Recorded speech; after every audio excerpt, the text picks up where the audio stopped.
تباہ ہو کر سب کی کھائے کیوں دل کو جو عقل دے خدا تیری گلی سے جائے کیوں دل کو جو عقل دے خدا تیری گلی سے جائے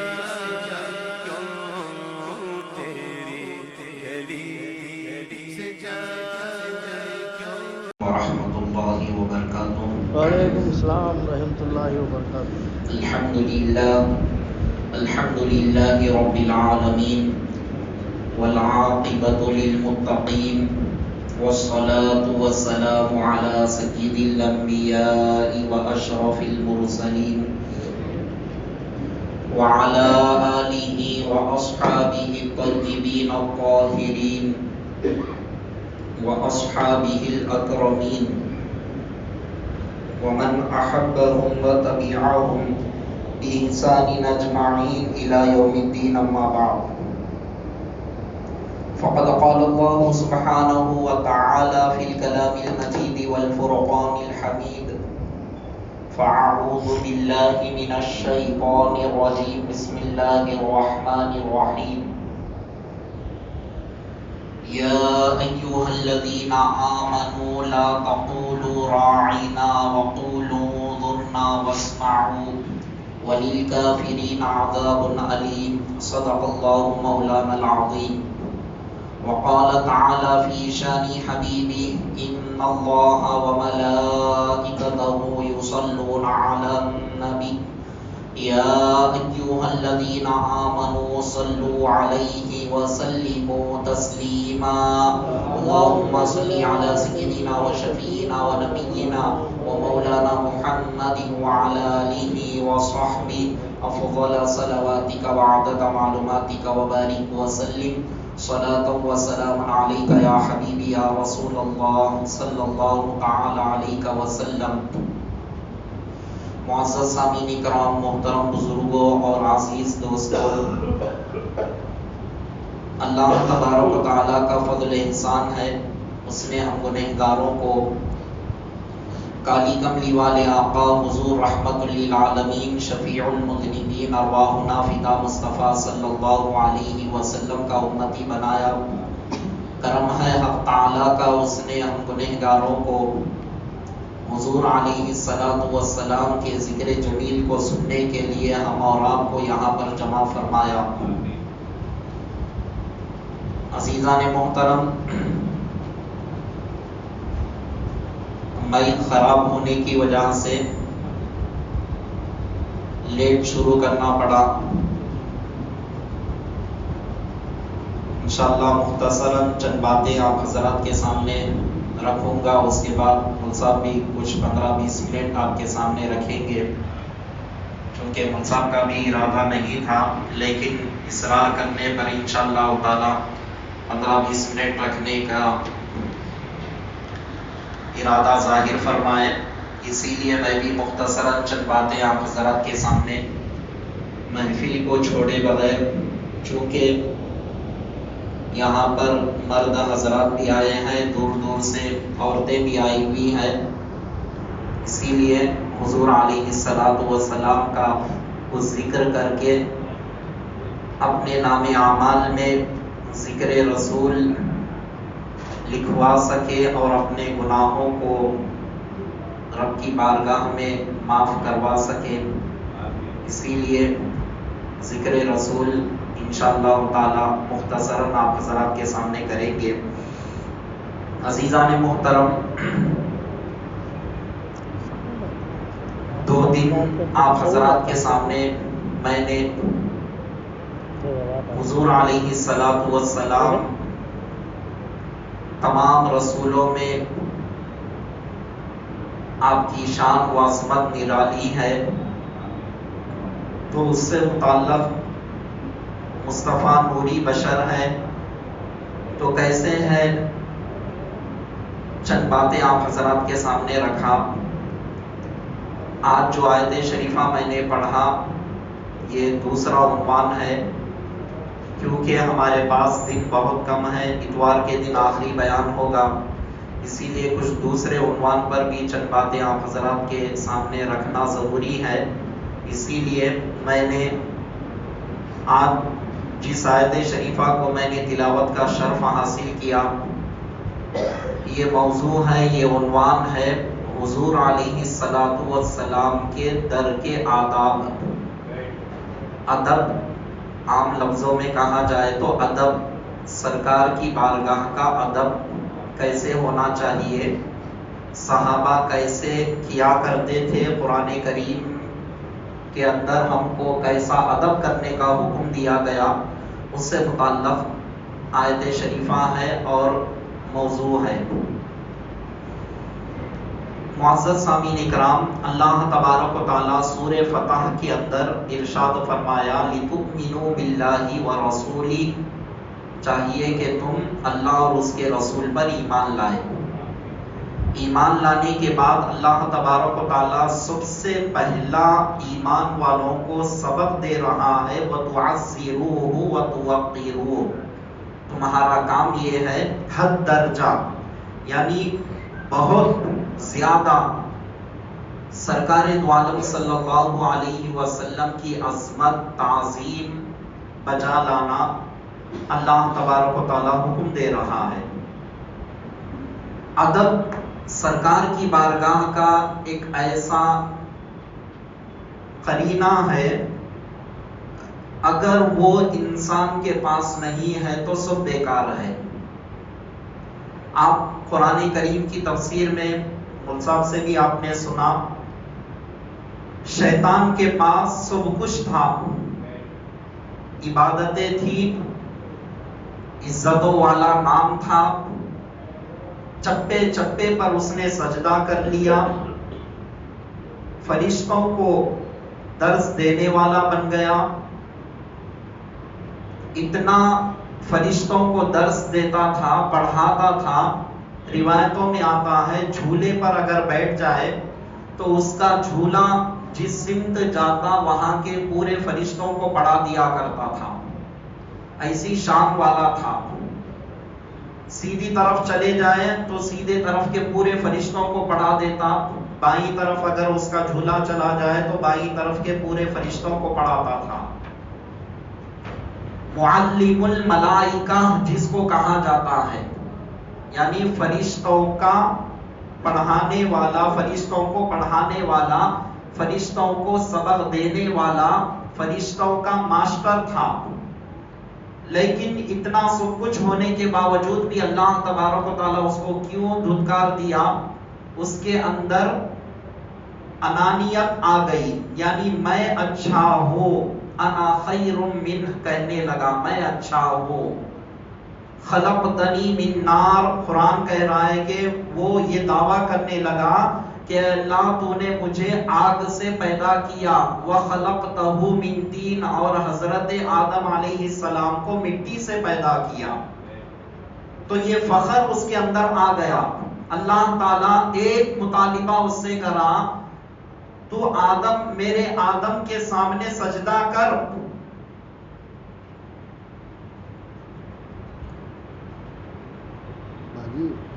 میرے آدم کے سامنے سجدہ کر۔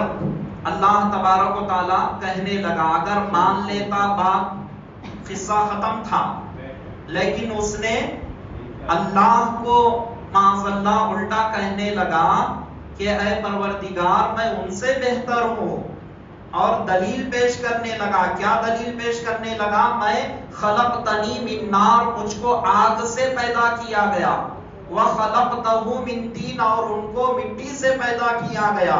گویا کہ یہ ثابت کرنا چاہا مٹی کا مقام بلند نہیں ہوتا، آگ کا مقام بلند ہوتا ہے، تو میں ان سے افضل ہوں، میں ان سے بلند ہوں کہنے لگا۔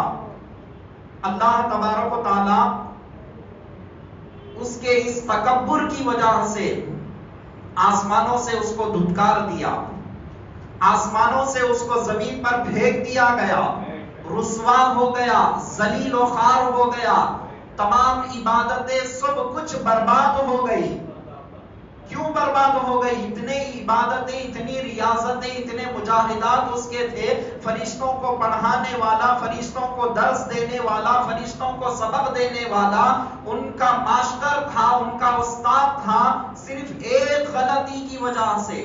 وہ غلطی کیا تھی؟ رب جو کہتا تو اسے سن لیتا تو قصہ ختم تھا، لیکن اس نے مانا نہیں اور کہنے لگا کہ میں آگ سے پیدا ہوا۔ اللہ تبارک و تعالیٰ کو اس کے اندر جو تکبر تھا، اللہ تبارک و تعالیٰ کو ہرگز پسند نہیں آیا۔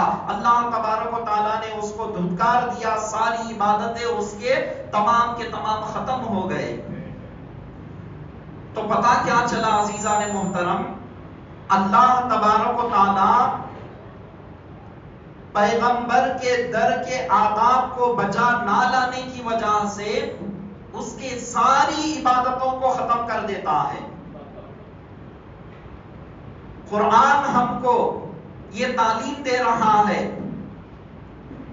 سب سے پہلا اللہ تبارک و تعالیٰ نے جو ہم کو قرآن جس ترتیب سے ہم کو ملا ہے، قرآن کریم کی ترتیب جو ہے ہمارے لیے سورہ فاتحہ سے شروع، اس کے بعد سورہ بقرہ، سورہ آل عمران، سورہ نساء، جس ترتیب سے ہم کو قرآن ملا ہے، تو اس ترتیب کا سب سے پہلا خطاب اللہ تبارک و تعالیٰ ایمان والوں سے کیا، تو وہ ایمان والوں سے کہہ رہا ہے کہ یا ایھا الذین آمنوا، اے ایمان والو، لا تقولوا راعینا، تم مصطفیٰ کی بارگاہ میں جب بیٹھو تو راعینا مت کہو۔ ایمان والوں سے پہلا خطاب ہے۔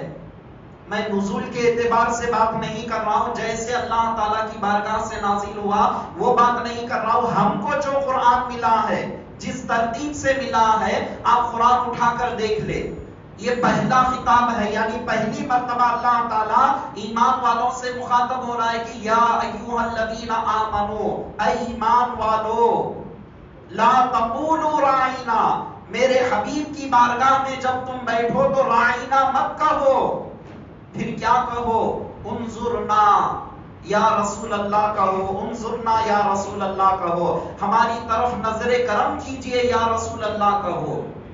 آیت شریفہ کا مفہوم کیا ہے؟ آیت شریفہ کیوں نازل ہوئی؟ مختصر آپ حضرات کے سامنے رکھ دیتا ہوں۔ حضور علیہ السلام کی بارگاہ میں یہود و نصارہ بیٹھا کرتے تھے، ایمان والے سچے دل سے، سچی عقیدت و محبت سے حضور کی بارگاہ میں بیٹھتے تھے، اور جو بھی مسئلہ سمجھ میں نہیں آتا ذانب ادب طے کرتے ہوئے عرض گزار ہوتے، یا رسول اللہ فدا کا ابی و امی، یا رسول اللہ ہمارے ماں باپ آپ پر قربان ہوئے اللہ کے رسول صلی اللہ علیہ وسلم، یہ مسئلہ ہم کو سمجھ میں نہیں آیا، فلاں مسئلہ ہم کو سمجھ میں نہیں آیا۔ ذانب ادب طے کرتے ہوئے سوال کرنے کا انداز یہ ہوتا، سب سے پہلے کیا کہتے؟ فدا کا ابی و امی یا رسول اللہ، ہمارے ماں باپ آپ پر قربان ہوئے اللہ کے رسول صلی اللہ علیہ وسلم۔ تو یہود و نصارہ راعینا کہا کرتے تھے، جس کا ایک مطلب آتا ہے ہماری رعایت کیجئے، یعنی اس مسئلے میں جو بھی ہم پوچھنا چاہ رہے ہیں یا رسول اللہ اس مسئلے میں ہماری رعایت کیجئے، یعنی اس کو پھر سے بیان فرما دیجئے، خلاصہ کر دیجئے، تاکہ اور اچھی طرح ہمارے ذہنوں میں بات بیٹھ جائے۔ یہود و نصارہ اسی لفظ کو تھوڑا کھینچ کر پڑھتے تھے۔ ایک معنی راعینا کا کیا آتا ہے؟ ہماری رعایت کیجئے، یعنی ہم پر نظر کرم کر دیجئے اس مسئلے کے بارے میں۔ آسانی کے ساتھ آپ کے سامنے رکھ رہا ہوں۔ راعینا اگر کہا جائے تو عربی کے اندر اس کے معنی معاذ اللہ ہمارے چرواہے کے آتے ہیں۔ چرواہے آپ سمجھتے بکریوں کو چرانے والے، تو وہ یہود و نصارہ بے ادبی دل میں رکھتے ہوئے ایسا لفظ ذکر کرتے تھے سرکار کی بارگاہ میں راعینا، اور اندر اندر خوش کہ اے ایمان والو۔ یہاں پر بے ادبی کرنے والے کون تھے؟ یہود تھے، نصارہ تھے۔ اللہ تعالیٰ ان کو خطاب کر سکتا تھا، اے یہودیوں تم یہ مت کہو، اے نصرانیوں تم یہ مت کہو۔ اللہ تعالیٰ نہ یہودیوں سے خطاب کیا، نہ نصرانیوں سے خطاب کیا، ایمان والوں سے خطاب کرنا ہے کہ اے ایمان والوں تم مت کہو۔ کیوں عزیزان محترم، ایمان والے تو سچے دل سے کہہ رہے تھے اللہ تبارک و تعالی کی بارگاہ میں ایسا لفظ قابل قبول نہیں. حالانکہ صحابہ اچھے نیت کے ساتھ کہہ رہے ہیں سرکار کی بارگاہ میں، لیکن جو ایک لفظ کا معنی، ایک پہلو جس کا اچھا آتا ہو، ایک پہلو جس کے اندر بے ادبی کے آتے ہو، اللہ تبارک و تعالیٰ سرکار کی بارگاہ میں جب تم بیٹھو تو ایسا لفظ ہی استعمال مت کرو کہ جس کا ایک پہلو ادب کا ہو اور ایک پہلو بے ادبی کا ہو. اللہ کو ایسا گوارا ہی نہیں ہے کہ ایسا لفظ مصطفیٰ کی بارگاہ میں تم استعمال کرو. پھر کیسا لفظ استعمال کرے؟ اللہ تعالیٰ ایمان والوں پر نہیں چھوڑا، بلکہ اللہ تبارک و تعالیٰ چاہے تو اس کو چھوڑ کر دوسرا لفظ استعمال کر لو، چاہے تو کہہ سکتا تھا، لیکن اللہ تبارک و تعالیٰ درے نبی کے آداب ہے، اللہ تعالیٰ خود سکھا رہا ہے، اللہ تبارک و تعالیٰ خود بتا رہا ہے. بلکہ کیا کہے؟ اللہ تعالیٰ ارشاد فرما رہا ہے انظرنا کہو. سرکار کی بارگاہ میں بیٹھو تو کیا کہو؟ انظرنا یا رسول اللہ، ہماری طرف نظر عنایت فرما دیجئے، وہ رحمت والی نظر ہم پر ڈال دیجئے. یہ لفظ مصطفیٰ کی بارگاہ میں جب تم کہو گے تو مصطفیٰ سمجھ جائیں گے یہ مسئلے کو یہ طلب کر رہے ہیں، یہ سوال یہ کر رہے ہیں. میں جو بیان کیا اس میں سے یہ لفظ، یہ مطلب ان کو اچھی طرح سے ان کے ذہن میں بیٹھنے کے لیے یہ لفظ استعمال کر رہے ہیں. اللہ تبارک و تعالیٰ نے آداب بتا دیے. انظرنا کہو رسول کی بارگاہ میں، انظرنا یا رسول اللہ کہو. پھر اس کے بعد اللہ تبارک و تعالیٰ پھر آداب کو ذکر کر رہا ہے. جب تم میرے رسول کی بارگاہ میں بیٹھو تمہارے لیے کیا ضروری ہے؟ انظرنا کے بعد یہ کہو. جب تم انظرنا کہنے سے پہلے رسول کی بارگاہ میں جب تم بیٹھتے ہو، دل دماغ توجہ مصطفیٰ کی طرف رکھ کر متوجہ ہو کر بیٹھو. واسمعوا، اللہ تبارک و تعالیٰ بیان فرما رہا ہے کہ تم غور سے سنو، بار بار پوچھنے کی نوبت بھی نہ آئے. غور سے سنو. جب میرے مصطفیٰ کلام کرے ایک ایک لفظ کو تم غور سے سنو، تاکہ بار بار میرے محبوب کو تم ڈسٹرب بھی نہ کر سکو، بار بار سوالات بھی مت کر سکو، بار بار تم اپنی زبان سے انظرنا یا رسول اللہ بھی مت کہو، بلکہ غور سے سنو. اللہ تبارک و تعالیٰ بیان فرما رہا ہے. پھر آگے ارشاد فرما رہا ہے وَلِلْكَافِرِينَ عَذَابٌ عَلِيمٌ، کافروں کے لیے دردناک عذاب ہے. آیت شریفہ کہاں سے شروع ہوئی؟ ایمان والوں سے شروع ہوئی.